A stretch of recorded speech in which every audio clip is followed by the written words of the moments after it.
السلام عليكم ورحمة الله وبركاته. إن الحمد لله نحمده ونستعينه ونستغفره ونعوذ بالله من شرور أنفسنا ومن سيئات أعمالنا. من يهده الله فلا مضل له ومن يضلله فلا هادي له، وأشهد أن لا إله إلا الله وحده لا شريك له، وأشهد أن محمدا صلى الله عليه وسلم عبده ورسوله. يا أيها الذين آمنوا اتقوا الله حق تقاته ولا تموتن إلا وأنتم مسلمون. يا أيها الناس اتقوا ربكم الذي خلقكم من نفس واحدة وخلق منها زوجها وبث منهما رجالا كثيرا ونساء، واتقوا الله الذي تساءلون به والأرحام إن الله كان عليكم رقيبا. يا أيها الذين آمنوا اتقوا الله وقولوا قولا سديدا يصلح لكم أعمالكم ويغفر لكم ذنوبكم، ومن يطع الله ورسوله فقد فاز فوزا عظيما. ألا إن أصدق الكلام كلام الله، وخير الهدي هدي محمد صلى الله عليه وسلم، وشر الأمور محدثاتها، وكل محدثة بدعة، وكل بدعة ضلالة، وكل ضلالة في النار. حياكم الله جميعا en cette soirée du mercredi 1er d'Ul Hijja 1433 de l'Hégire, correspondant au 17 octobre 2012 bi'idhnillahi ta'ala. Donc Inch'Allah ta'ala, avec le troisième cours du livre Ainsi étaient nos pieux prédécesseurs. Aujourd'hui, Inch'Allah ta'ala, on va parler du mérite de la science. Du mérite de la science. Amr ibn al-Harith, alayhi rahmatullah, a dit: la noblesse est de deux types. La noblesse de la science et la noblesse du pouvoir. Et celle de la science est la plus noble des deux. Celle de la science, la noblesse de la science est la plus noble des deux. Abu Qilaba rahimahullah a dit: les savants sont comparables aux étoiles par lesquelles on se guide. Les savants sont comparables aux étoiles par lesquelles on se guide, et les flambeaux que l'on suit. S'ils disparaissent, si les savants disparaissent, les gens sont hésitants, et s'ils les délaissent, ils s'égarent. S'ils délaissent les savants, ils s'égarent. D'ailleurs, Allah subhanahu wa ta'ala a bien dit: Ati'u Allah wa ati'u al-Rasul wa ulil amri minkum. Obéissez à Allah et obéissez à son messager et ulil amr. Ulil amr, les détenants du pouvoir, et aussi les savants. Les deux. Ça rentre dans ce qu'on appelle en arabe ulul amr. Ulul amr. Le gouverneur musulman et les savants. Et celui qui ne suit pas les savants, comme vous savez, c'est impossible qu'il arrive. Non, c'est impossible qu'il arrive à bon port. C'est impossible. Comme il a dit ici, il a dit quoi? Il a dit: s'il les délaisse, il s'égare. Il s'égare. Car le prophète sallallahu alayhi wa sallam a dit dans un hadith authentique, il a dit que les messagers ne laissent comme héritage ni bien ni autre chose, ni dirham ni dinar. Il a dit: mais ils laissent quoi? Ils laissent la science. Il a dit: les savants sont les héritiers des messagers. Qu'est-ce qu'ils héritent d'eux? Ils héritent la science. Ils héritent la science. Non. Ensuite, tout ce que tu hérites peut s'exterminer. Peut, petit à petit, il s'en va. Mais la science, si tu l'apprends et que tu es sincère, ça restera avec toi, subhanallah al-azim, jusqu'à la dernière seconde où tu vas mourir. Parce qu'elle est là dans ton cœur, dans ta poitrine. Elle restera avec toi et te tient compagnie tout le temps jusqu'à ce que vienne l'ange de la mort pour prendre ton âme. Yahya ibn Kathir rahimahullah rapporte: on demanda à Sufyan Thawri: jusqu'à quand étudieras-tu le hadith? Jusqu'à quand tu vas étudier le hadith? Il répondit: qu'est-ce qui pourrait être meilleur pour moi que le hadith pour que je m'y rende? Tu me poses cette question? Qu'est-ce qui pourrait être mieux que le hadith pour que j'y arrête? C'est-à-dire que c'est une drôle de question. Non, c'est comme s'il lui dit: tu poses une drôle de question. Est-ce que tu connais toi quelque chose qui a mieux que le hadith pour que je m'y rende et que je doive m'arrêter? Shafi'i rahimahullah, qui ne connaît pas Shafi'i, rahimahullah, a dit la lecture du hadith est mieux que la prière surérogatoire. Il a dit la lecture du hadith est mieux que la prière érogatoire. Non. Pourquoi? Car lire le hadith, c'est apprendre quelque chose, c'est apprendre donc quelque chose de nouveau. C'est le prophète alayhi salam qui est en train de te parler. Car le prophète alayhi salam, en fait, il n'est pas mort. Il est mort de corps. Mais il est vivant avec sa sunna et son hadith. Quand je lis un hadith, c'est comme si, d'ailleurs c'est pas comme si, c'est en vérité, quand on lit hadith, on imagine le prophète alayhi salam avec nous, ça. C'est comme ça que quand on lit hadith, on doit imaginer le prophète alayhi salam est là avec moi, subhanallah al-azim, dans ma chambre, c'est-à-dire le livre, et il est en train de dire telle et telle chose, subhanallah al-azim. Il a dit c'est mieux que quoi, la prière surérogatoire. C'est mieux que la prière surérogatoire. Az-Zuhri rahimahullah a dit Allah n'est pas adoré par une chose meilleure que la science. Allah subhanahu wa ta'ala n'est pas adoré par une chose meilleure que la science. D'ailleurs même Bukhari rahimahullah, dans son sahih, il a un chapitre qui s'appelle Al-ilmu qabl al-qawl wal-amal. Il a un chapitre, c'est-à-dire que la science précède quoi? Précède la parole et l'acte. La science précède la parole et l'acte. On ne peut parler en islam et encore moins faire quelque chose, faire un acte, si on n'a pas de science. Non. Contrairement aux juhal, etc., qui parlent et qui font des choses, ensuite ils viennent demander que dit l'islam de telle et telle chose. Normalement, on ne fait rien. Ni on ne parle, ni on ne fait quelque chose, une prière, ni rien, sans avoir d'abord la science. C'est pas on fait des choses et on adore Allah, ensuite on va dire est-ce que c'est vrai ce qu'on a fait ou est-ce que c'est faux, est-ce que c'est valide ou c'est pas valide. C'est pas comme ça, c'est le contraire. J'apprends, ensuite quoi? Ensuite j'applique. J'apprends, ensuite j'applique.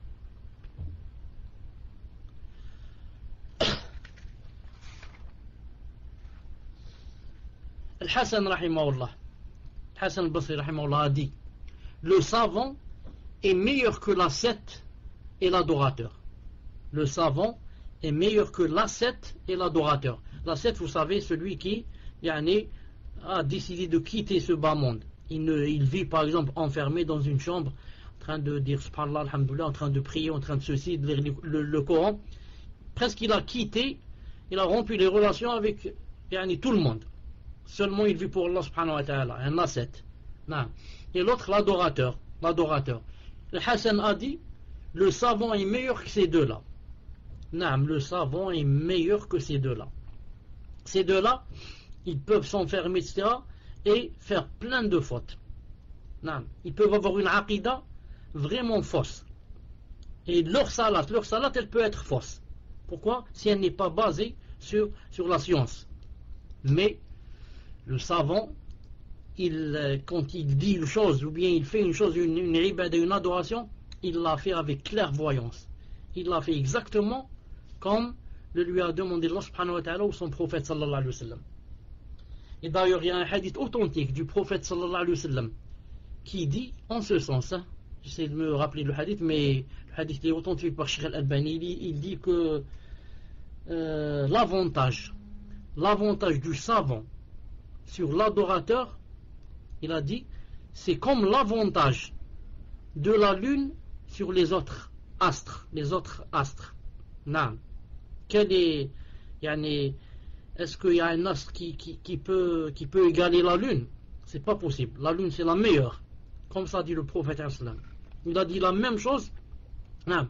Comme la lune, personne ne peut l'égaler des autres astres. Il a dit l'adorateur, le savant, non, personne ne peut l'égaler des adorateurs. Il a dit l'avantage du savant sur l'adorateur, c'est comme l'avantage de la lune sur les autres astres. Si on venait un peu à la pratique, regardez les gens, ou plutôt les sahaba radiyallahu ta'ala anhum, lorsque, au temps du prophète sallallahu alayhi wa sallam, quelqu'un s'est endormi, et avant de s'endormir, quelqu'un avait fait une chute, et il avait comme ça une plaie sur la tête, une plaie, presque même il y a un petit trou sur la tête, et il s'est endormi, et le matin quand il s'est réveillé, il a trouvé que il avait fait un rêve érotique. Il a demandé aux Sahaba, il leur a dit, c'est le moment de la prière, mais j'ai peur de prendre une douche. Il faut se laver parce qu'il a fait un rêve érotique. Il a dit, j'ai peur de prendre la douche, qu'il m'arrive quoi que ce soit. Est-ce que d'après vous, vous avez une permission qui me permet de faire le tayammum au lieu de me laver? Ils lui ont dit, non, on ne te trouve pas de permission. Il faut prendre la douche. Il a pris la douche et peu de temps après, il est mort. Il est mort à cause de ce qui lui est arrivé. Peut-être que l'eau lui est rentrée dans la blessure, quelque chose comme ça. Subhanallah al-Azim. Et lorsque le prophète sallallahu alayhi wa sallam a appris ça, qu'est-ce qu'il a dit? Il a dit, ils l'ont tué. Que Allah subhanahu wa ta'ala les tue. Ils l'ont tué. Pourquoi n'ont-ils pas demandé quand ils n'ont pas su? Ensuite, il a dit, le médicament. Il a dit, le médicament ou bien la guérison. Il a dit, le médicament ou bien la guérison de l'ignorance. De l'ignorance, c'est la question. Le médicament de l'ignorance, c'est quoi? C'est la question. Donc, l'ignorance, c'est une maladie. La preuve, il lui a dit, il lui faut un médicament ou bien une guérison. Le médicament, c'est quoi? C'est de poser des questions. Donc, ceux-là, vous voyez ici, radiyallahu ta'ala, qu'est-ce qu'ils ont fait? Ils lui ont répondu, même s'ils ont fait un ijtihad.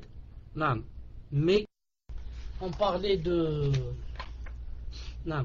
Donc on parlait de l'avantage du savant sur l'adorateur.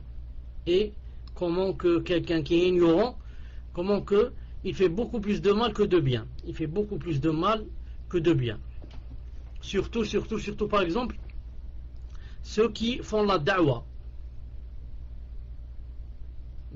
J'étais à ce hadith. Donc j'avais dit que le prophète m'avait dit que le remède à l'ignorance, c'était quoi? C'était la question. Et il a appelé l'ignorance, il a appelé ici comme maladie. Il a dit le remède à la maladie, c'est quoi? Il a dit le remède à la maladie, c'est-à-dire donc la maladie de l'ignorance. Donc l'ignorance c'est une maladie. Et il faut se soigner de l'ignorance. C'est le moyen. Je voulais dire que celui qui est ignorant fait beaucoup plus de mal que de bien, surtout s'il va faire la da'wa. Il va faire la da'wa et quoi? Et étant ignorant, donc il va faire la da'wa à qui? La da'wa à ses passions, la da'wa à son jahl, la da'wa à ce qu'il croit lui que c'est l'islam, alors que c'est pas l'islam. Ça fait pas longtemps que je voyais une vidéo de Tariq Ramadan. La vidéo c'était Tariq Ramadan avec qui? Avec Sarkozy. Sarkozy lui a dit, non, j'allais dire subhanallah, Sarkozy ne dit pas subhanallah, il lui a dit c'est étonnant, l'islam dit que il faut lapider la femme, donc toi Tariq Ramadan, donc toi tu es avec ceux qui lapident, et donc c'est monstrueux, c'est des choses comme ça. Vous m'entendez, musulman? Tariq Ramadan, qu'est-ce qu'il lui a dit? Il lui a dit non, justement, il faut penser à faire un moratoire, c'est-à-dire pour arrêter la lapidation, c'est-à-dire pour faire plaisir à Sarkozy. Il lui a dit on va voir justement, on pense comment on va faire un moratoire pour arrêter cette chose. J'ai dit a'udhu billah, subhanallah al-azim. Regardez comment qu'une personne peut être complexée et prête à faire un moratoire pour faire plaisir à M. Sarkozy, ou pour faire plaisir à un kafir. Donc, il n'y a pas de solution, il faut lui dire que on va essayer comme il a dit lui, de se concerter avec je ne sais qui pour faire un moratoire. Et si jamais tu vas parler avec quelqu'un des adeptes ou des fans de ceux qui suivent Tariq Ramadan, ils vont te dire que Omar ibn Khattab radiyallahu ta'ala anhu a fait une fois un moratoire. Il a dit qu'une fois ils ont fait une bataille, et que c'était la pauvreté, il n'y avait pas à manger ou je ne sais pas quoi dans cette bataille, et quelqu'un des musulmans a volé, et que Omar ibn Khattab ne lui a pas coupé la main. Il a fait un moratoire, il a dit on ne coupe pas les mains quand il y a quoi, quand il y a la pauvreté, etc. Non. Disent voilà, donc il y a un délit. Donc Tariq Ramadan ici peut dire voilà, j'ai un délit. Et nous, qu'est-ce qu'on lui répond? On lui répond par deux ou trois choses. La première, on dit que le prophète sallallahu alayhi wa sallam a dit dans un hadith authentique que dans toute nation il y avait des gens inspirés par Allah subhanahu wa ta'ala. Et s'il y a dans cette nation quelqu'un d'inspiré, c'est Omar ibn Khattab. Donc Omar ibn Khattab, s'il fait quelque chose, alhamdoulilah, il est inspiré. Et toi, Tariq Ramadan, tu es inspiré par Allah subhanahu wa ta'ala? Donne-nous une preuve que tu es inspiré. La deuxième, ça c'est la première. La deuxième, on dit que le prophète sallallahu alayhi wa sallam a dit dans un hadith authentique rapporté par Tirmidhi, authentifié par Sheikh Al-Albani dans Sahih Tirmidhi, que le prophète a dit s'il y avait un prophète après moi, ce serait Omar ibn Khattab. Donc Omar ibn Khattab, il a la thèse qu'il y a du prophète sallallahu alayhi wa sallam, que si jamais il y aurait un prophète après lui alors qu'il n'y en aura pas, ce sera Omar ibn Khattab. Tellement il a la science, tellement il est proche du caractère d'un prophète. Et toi, Tariq Ramadan, qui a vécu toute ta vie entre les kuffars et entre je ne sais qui, entre les femmes en mini-jupe, etc., qui viennent s'asseoir avec toi, est-ce que tu as ce statut-là? Tu as donné le prophète à Omar? Et troisièmement, et ce troisièmement, normalement ce serait le premièrement, mais on va le dire en troisièmement, ma'alish. Troisièmement, Omar ibn Khattab, quand il n'a pas coupé la main, non, ce n'est pas parce qu'il a fait un moratoire, mais c'est parce qu'il y a un hadith authentique du prophète sallallahu alayhi wa sallam, authentifié aussi par Sheikh Al-Albani, où le prophète a dit qu'on ne coupait pas de main dans les batailles. La tuqta al-aydi fil ghazw, on ne coupe pas de main dans les batailles. Donc Omar ibn Khattab n'a rien fait, il n'a fait qu'appliquer le hadith du prophète qui dit qu'on ne coupe pas les mains dans les batailles. Donc c'est ni moratoire ni rien. Donc je voulais dire que quand quelqu'un parle avec ignorance, il peut faire des dégâts. Nan. Regardez la preuve que quelqu'un, quand il parle par ignorance, il peut faire des dégâts. Vous connaissez tous le hadith authentique dans Bukhari Muslim, que quelqu'un avait tué 99 personnes et que il a demandé si quelqu'un pouvait lui montrer un savant pour voir c'est quoi son statut, comment faire. On lui a montré qui? On lui a montré un adorateur au lieu de lui montrer un savant. On lui a montré un adorateur. Il a demandé à cet adorateur, il lui a dit voilà, il y a quelqu'un, il lui a pas dit c'est moi, il a dit il y a quelqu'un qui a tué 99 âmes. Est-ce qu'il a droit au repentir? Est-ce qu'Allah lui pardonne? Il lui a dit non, jamais, 99 personnes tu as tué, jamais. Peut-être même qu'il lui a cité des textes ou quelque chose comme ça. Alors qu'est-ce qu'il a fait? Il l'a tué lui aussi. Et ainsi il a tué combien d'âmes? 100. Donc qu'est-ce qu'on va apprendre de cette chose-là? On va apprendre que, regardez l'adorateur, quand il n'a pas de science, il a répondu de par ses passions, et non pas de par les textes, il s'est fait même attirer un grand malheur, lequel il s'est tué. Il s'est tué lui-même, c'est-à-dire, il a été la cause pour que la personne le tue. Donc regardez, l'ignorance peut t'attirer beaucoup de malheurs, entre autres, tu peux mourir à cause de l'ignorance. Les gens vont te tuer à cause de ton ignorance. Et ensuite, bien sûr, il a demandé s'il y avait un savant, lui a montré un savant, et il a dit au savant, il y a une personne qui a tué 100 personnes, est-ce qu'elle a de repentir? Le savant, qu'est-ce qu'il lui a dit? Il lui a dit, bien sûr. Et qui pourrait être une entrave entre toi et Allah Ta'ala? Qui pourrait être une entrave entre toi et le repentir? Masha'Allah, et il lui a montré comment faire le repentir, et il s'est repenti, et il est mort en cours de route, car il lui a conseillé d'aller vers un autre village ou une autre ville, car quand quelqu'un fait beaucoup de dégâts dans une ville, une petite ville, ou un petit village où il est connu, et il veut se repentir, c'est difficile. Même les gens vont parler de lui, ils vont dire c'est pas vrai, celui-là, c'est un hypocrite, c'est un faux dévot, on le connaissait, hier il a tué 99 personnes, et aujourd'hui il est là dans la mosquée, etc. C'est pas vrai, il ne faut pas le croire, c'est un hypocrite. Donc, il lui a conseillé de changer de ville. Quand tu changes de ville, tu es nouveau dans la ville. Personne ne te connaît, tu peux vivre, masha'Allah, et adorer Allah Ta'ala comme il se doit. Al-Muhim, je disais donc, on parlait du mérite de la science. Si quelqu'un va dire pourquoi le prophète Aslam a dit que dans la bataille on coupe pas les mains. Naam. Quand on est dans une bataille, il y a il y a l'adversaire qui est en face de toi, vous êtes en train de vous entretuer. Maintenant, si jamais l'un de tes soldats naam, a par exemple volé quelque chose du butin par exemple, ou de je ne sais qui, et tu vas lui couper la main, qu'est-ce qui va se passer? Il va se passer que il va dire, donc moi je suis venu faire le djihad et maintenant celui-là me coupe ma main, je vais aller de l'autre côté, je vais aller avec les kuffars. Non, je vais aller avec l'adversaire et je vais combattre celui-là qui veut me couper la main. Et c'est quelque chose que peut-être tout le monde ressent. Pas dire comment. Surtout si quelqu'un n'a pas de science, n'a pas d'ilm, nouveau dans l'islam, il va dire, moi je reste pas avec ceux-là qui me coupent les mains. Moi je vais avec l'adversaire et peut-être qu'il va combattre contre les musulmans. Al-Muhim. Al-Mu'tamir ibn Sulayman rapporte, rahimahullah, il a dit, un homme dit à Abu Mujliz, qui était un savant, alors qu'ils étudiaient le fiqh et la sunna. Ce savant était en train d'étudier le fiqh et la sunna. Quelqu'un leur a dit, si vous lisiez une sourate, et si vous lisiez une sourate au lieu de cela, c'est-à-dire c'est pas mieux que vous lisiez une sourate, vous lisez du Coran, au lieu de lire le fiqh et la sunna. Il répondit, qu'est-ce qu'il lui a répondu? Il lui a répondu, je ne crois pas que la lecture d'une sourate soit meilleure que ce que nous faisons. Je ne crois pas que lire une sourate est mieux que étudier le fiqh et la sunna.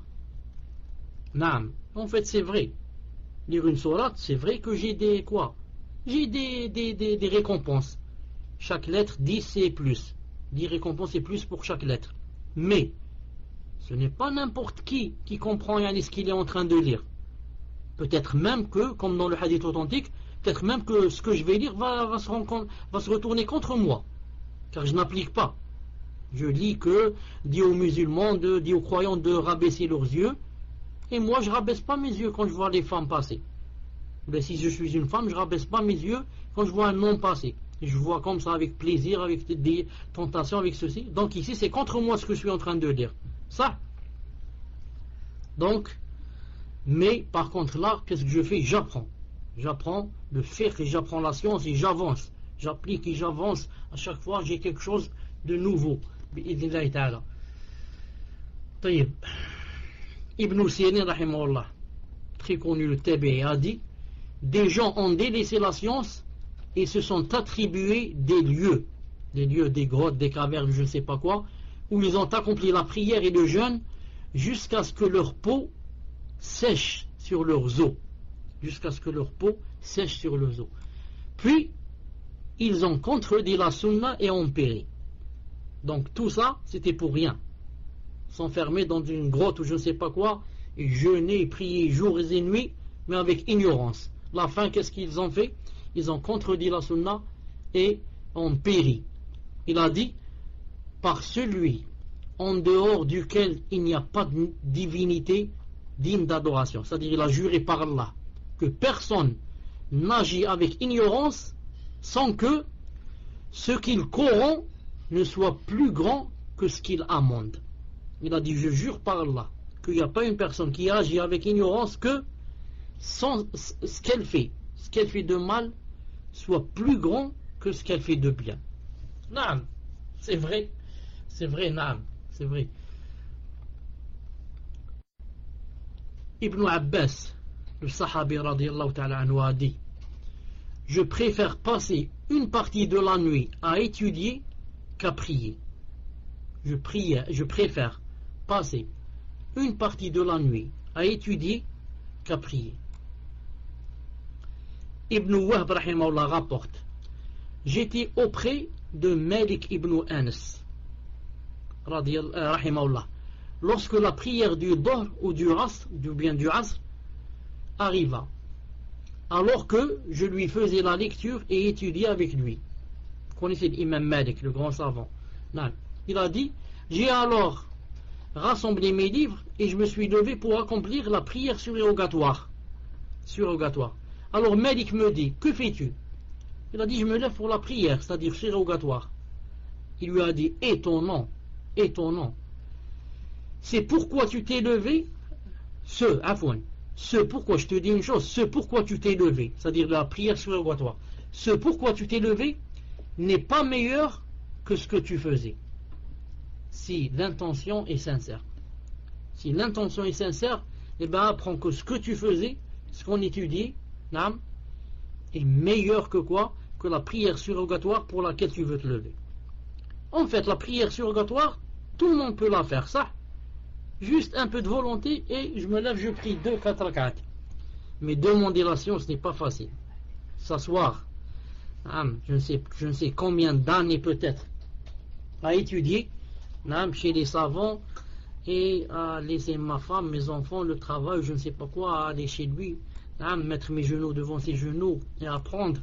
Mais peut-être il me blâme, peut-être il me dit des choses, peut-être et je dois supporter pour apprendre, ce n'est pas facile. Alors que surrogatoire, la prière, c'est la chose la plus facile. Et maintenant je ferme le livre et je dis Allahu Akbar et je fais 6 rak'at. C'est la chose la plus facile. Et demander la science, ça demande beaucoup de patience. C'est pas facile. Sufyan Thawri rahimahullah a dit, je ne connais pas d'adoration meilleure que d'enseigner aux gens. Je ne connais pas d'adoration meilleure que d'enseigner aux gens.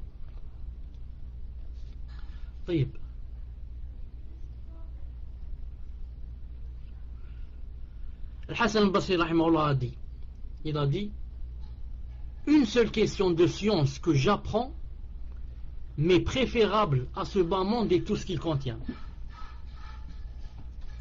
Hassan al-Basri rahimahullah a dit, je répète, une seule question de science que j'apprends m'est préférable à ce bas monde et tout ce qu'il contient. C'est pour ça qu'on rapporte que Ali ibn Abi Talib rahimahullah a dit, il a dit, je demande à Allah subhanahu wa ta'ala de ne pas me bénir un jour où je n'apprends pas quelque chose de nouveau dans la science. Puisse Allah ta'ala ne pas me bénir le jour où je n'apprends rien dans la science. C'est-à-dire je n'avance pas, je piétine, je reste sur place. Je patine. Patiner. C'est comme les roues de la voiture, elles rentrent dans la boue et les roues commencent à patiner. Tu restes sur place, tu appuies sur l'accélérateur, il n'y a rien. Tu es sur place. Non. La personne qui n'apprend rien, la journée dans laquelle on n'apprend rien, dans cette journée on patine. Non. On n'avance pas, on est sur place. Et si on commence à patiner beaucoup, on va commencer quoi? Même à aller marche arrière.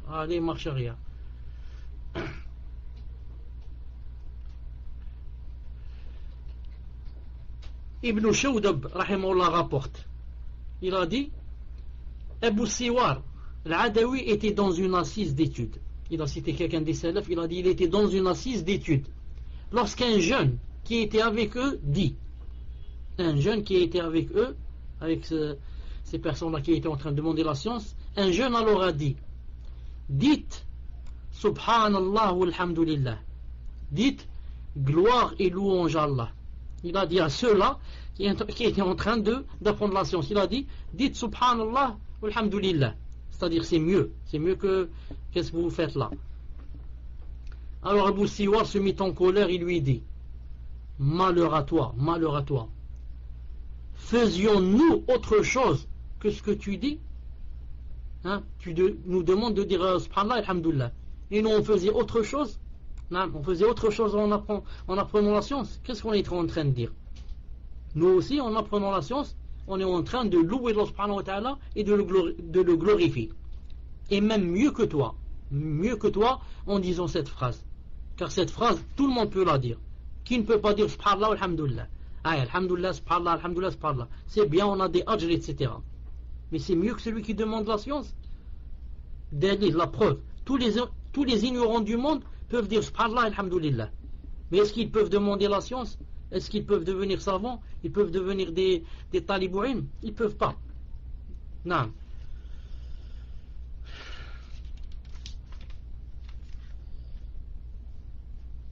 طيب, on va dire quelque chose et on va s'arrêter, Inch'Allah. طيب. Suhnoun, rahimahullah, l'un des adeptes de l'imam Malik, rahimahullah, a dit: la science ne convient pas, ou bien la science ne convient ni à celui qui mange à satiété, ni à celui qui se préoccupe de laver son vêtement. Celui qui mange à satiété et qui n'arrête de manger, qui n'arrête pas de manger du matin au soir, chaque fois qu'il veut manger, il mange.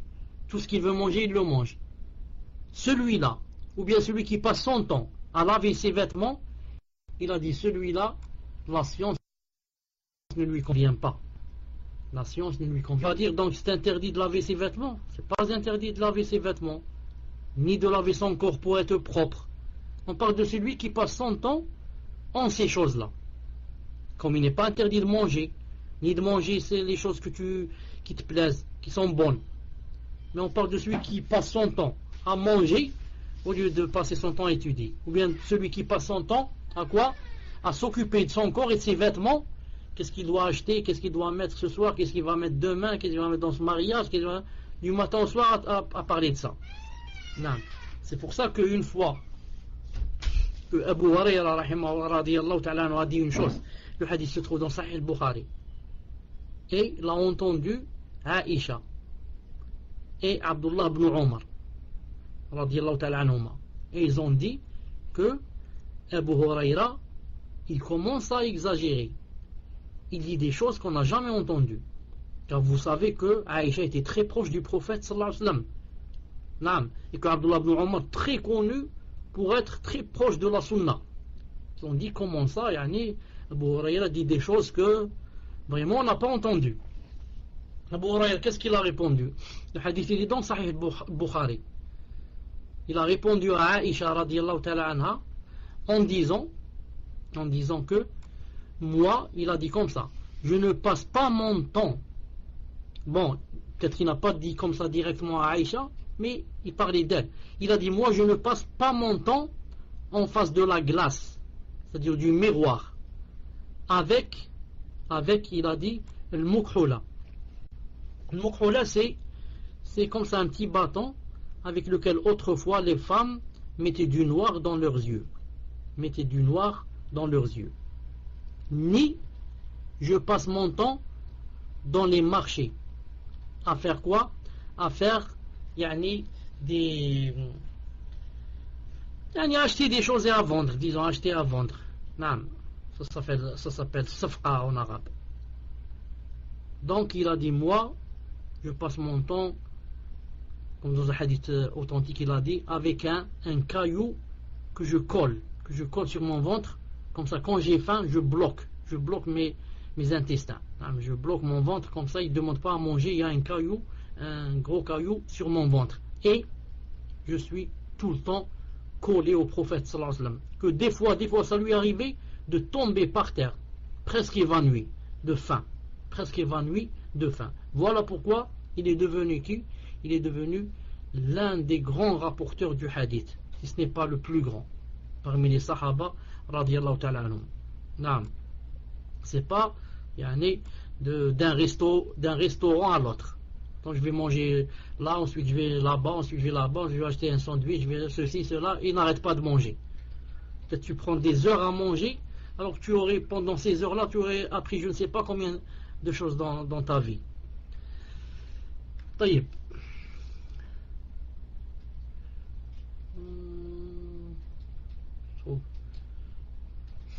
Malik ibn Dinar rahimahullah a dit, qu'est-ce qu'il a dit? Il a dit: les adeptes de ce bas monde, car il y a les adeptes de l'au-delà et les adeptes de ce bas monde. Les adeptes de ce bas monde le quittent sans avoir goûté le meilleur de ce qu'il contient. Les adeptes de ce bas monde, les adorateurs de ce bas monde, le quittent sans avoir goûté le meilleur de ce qu'il contient. On lui demanda: que contient donc? C'est quoi le meilleur que contient ce bas monde? C'est quoi le meilleur? Il a dit: la connaissance, c'est-à-dire la connaissance d'Allah subhanahu wa ta'ala. beaucoup de gens sont morts. Ils sont maintenant dans leur tombe sans avoir jamais pensé une fois à ce din. Encore moins à l'au-delà ce qui les attend là-bas. Des milliards, je dis, pas des millions. Des milliards de gens sont morts et n'ont pas connu Allah subhanahu wa ta'ala. Et nous, alhamdoulilah, Allah subhanahu wa ta'ala nous a donné cette grâce, cette grande grâce de quoi? Qu'il t'ait permis de le connaître. Qu'il t'ait permis de le connaître. Et a fait de toi un musulman qui l'adore. Un musulman qui l'adore. Imagine, qui es-tu toi? Toi et moi, bien sûr. Qui sommes-nous? Qui sommes-nous? Pourquoi Allah Ta'ala nous a choisi pour que il ait fait rentrer cette lumière dans nos cœurs? Pourquoi cette grâce, ce fadl, cette faveur? Pourquoi on n'est pas mort comme les autres? Surtout ceux qui, d'entre nous, ceux qui étaient dans l'autre côté de la plaque. Ceux qui étaient vraiment dans l'autre côté, ceux qui étaient dans les grands péchés, et dans l'alcool, et dans la drogue, et dans. Non. Pourquoi on n'est pas mort dans l'autre côté? N'est-ce pas vraiment une grande faveur que Allah Ta'ala nous ait guidés? Alhamdulillah, alladhi hadana li hada wa ma kunna linahtadiya lawla an hadana Allah. Donc, c'est une faveur à laquelle il faut remercier Allah subhanahu wa ta'ala jours et nuits. On connaît chacun connaît de nous des dizaines de personnes, si ce n'est pas des centaines, qui sont mortes avec l'alcool dans le ventre, qui sont mortes dans la zina, qui sont mortes avec la drogue, ils se sont piqués, ils sont morts. Des dizaines, des centaines. Ils sont maintenant dans leur tombe avec le ventre et l'estomac plein d'alcool et plein de drogue et je ne sais pas quoi. Et toi, alhamdoulilah, Allah subhanahu wa ta'ala t'a guidé. Tu pries, tu appliques, tu jeûnes, tu ceci, tu cela, tout sur le marché, et tu apprends ton din et tu voudrais avancer. Masha'Allah, la quwwata illa billah. On demande à Allah subhanahu wa ta'ala de raffermir nos cœurs,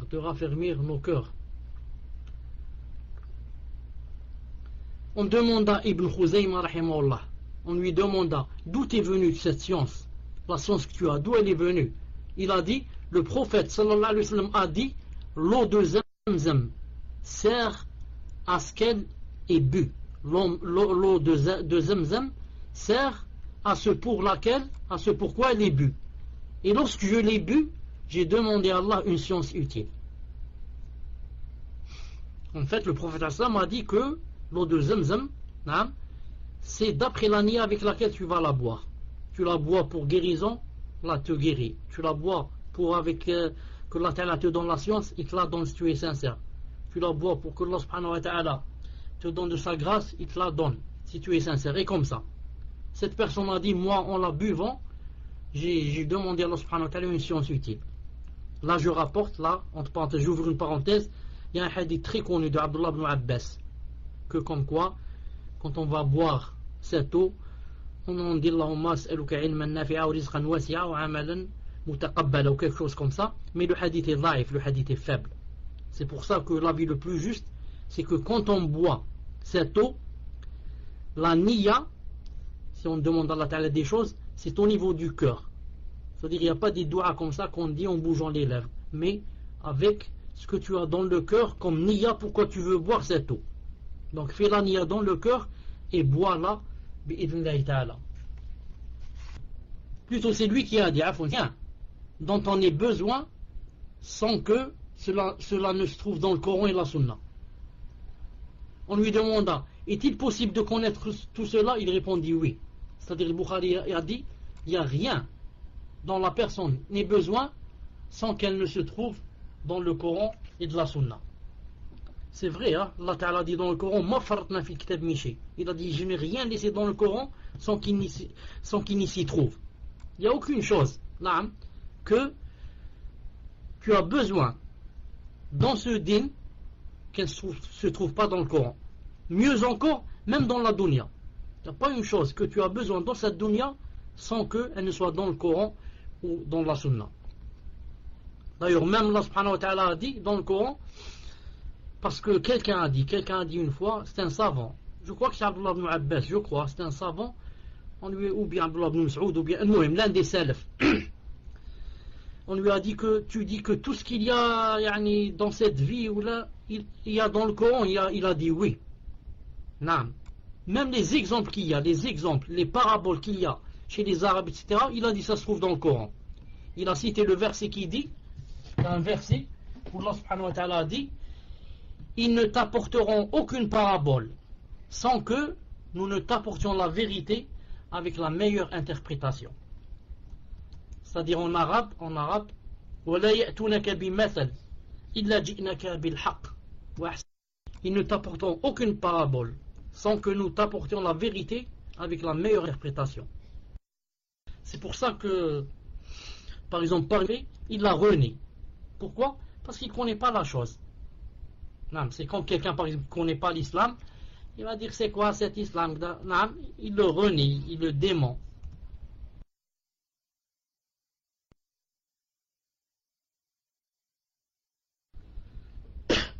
Cette chose-là, il y a aussi dans le Coran. C'est lorsque Allah subhanahu wa ta'ala a dit وَإِذْ لَمْ يَهْتَدُوا بِهِ فَسَيَقُولُونَ هَذَا إِفْكٌ قَدِيمٌ. Non, Allah subhanahu wa ta'ala a dit que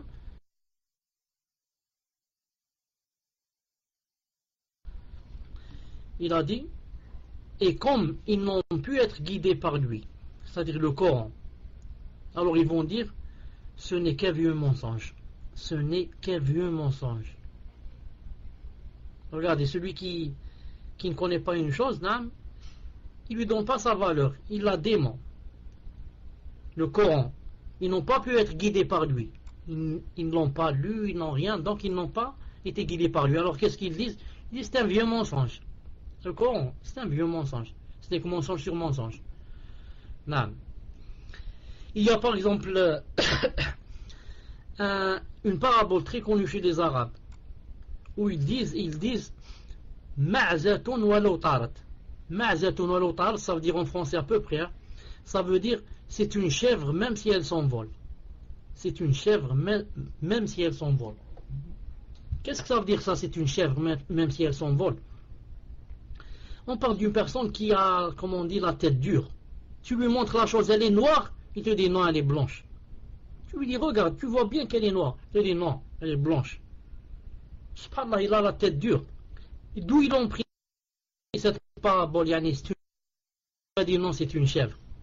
Il lui a dit c'est un corbeau. Il lui a dit je te dis c'est une chèvre. Tu montes en musulman. C'est un corbeau, c'est une chèvre, un mohem. Ils ont commencé à marcher vers la chose. Quand il restait quelques mètres, 20 mètres ou là, la chose s'est envolée. La chose s'est envolée. Donc c'est une preuve que c'est un corbeau. L'autre, qu'est-ce qu'il lui a dit? Taïb, je répète à partir de quoi? Muslim, dis-moi d'où je répète pour que je sache. D'où vient la parabole? Tu parles de cette dernière parabole ou du début? Tu parles de celle-là de la chèvre ou bien du début? Taïb, il y avait deux personnes qui étaient dans le désert. Ils ont vu quelque chose de noir. Au loin. Quelqu'un a dit c'est un corbeau. L'autre a dit non, c'est une chèvre. C'est un corbeau. C'est une chèvre. Un corbeau, une chèvre. Taïb. Il a dit on va voir. Ils ont commencé à s'approcher d'elle et la chose s'est envolée. L'autre il lui a dit tu vois bien donc c'était un corbeau. L'autre il lui a dit non, c'est une chèvre même si elle s'est envolée. C'est une chèvre même si elle s'est envolée. Ajib, donc il a la tête dure. Allah Ta'ala donc parler de la parabole. Quelqu'un a dit que Allah Ta'ala a cité même cette parabole dans le Coran. Lorsqu'il a dit en arabe وَإِنْ يَرَوْا كِسَفًا, et dans un autre verset كِسْفًا مِنَ السَّمَاءِ سَاقِطًا يَقُولُ سَحَابٌ مَرْكُوب. سَحَابٌ مَرْكُوم. Où est-ce qu'on peut trouver ça?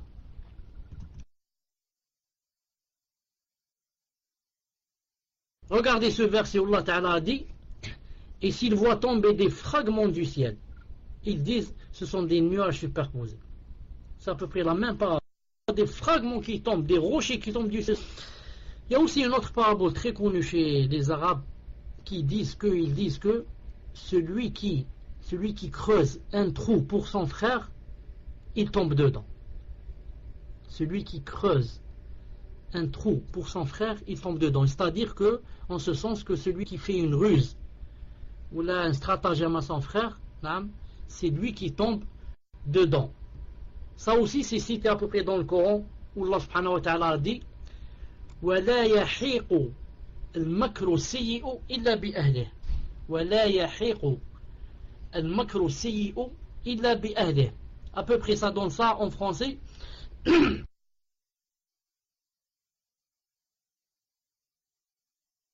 Et le verset où Allah subhanahu wa ta'ala a dit cependant la manœuvre perfide n'enveloppe, c'est-à-dire n'atteint que ses propres auteurs. Subhanallah al-Azim. Celui qui creuse un trou, c'est lui qui y tombe.